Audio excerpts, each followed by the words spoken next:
তো বন্ধুরা, আজকের আমার আর একটা রেসিপি হলো আজকে ইলিশ মাছ দিয়ে আলু আর পেঁপে দিয়ে ঝোল রান্না করব।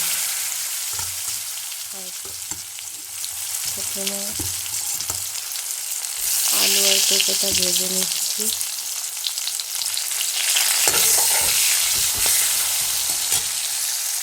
আমার আলুটা ভাজা হয়ে গেছে, আলু আর পেঁপেটা। এখন আমি দিয়ে দেবো মাছ, ইলিশ মাছটা দিয়ে দেবো।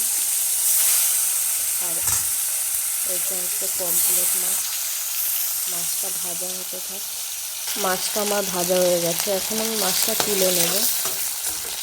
হালকা ভাজা করতে হলে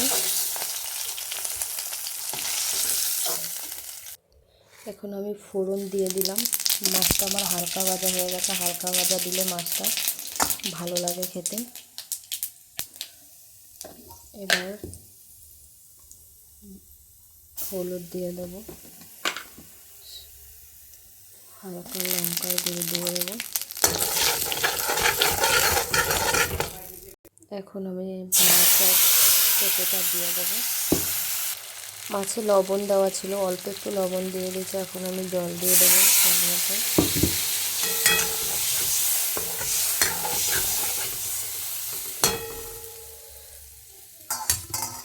এখন আমি দিয়ে দেবো অল্প একটু জিরের গুঁড়ো।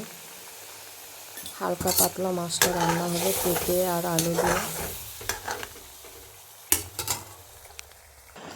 আমার মাছের ঝোল কমপ্লিট হয়ে গেল। ওই যে দেখো, পুরো হালকা পাতলা করে মাছটা রান্না করেছি। ইলিশ মাছ আর এক পিস আছে পমফ্রেট মাছ। কেমন হয়েছে একটুখানি জানাবে তোমরা। প্লিজ লাইক কমেন্ট শেয়ার করে দেবে। নমস্কার বন্ধুরা, পরের রেসিপি নিয়ে আবার আসবো।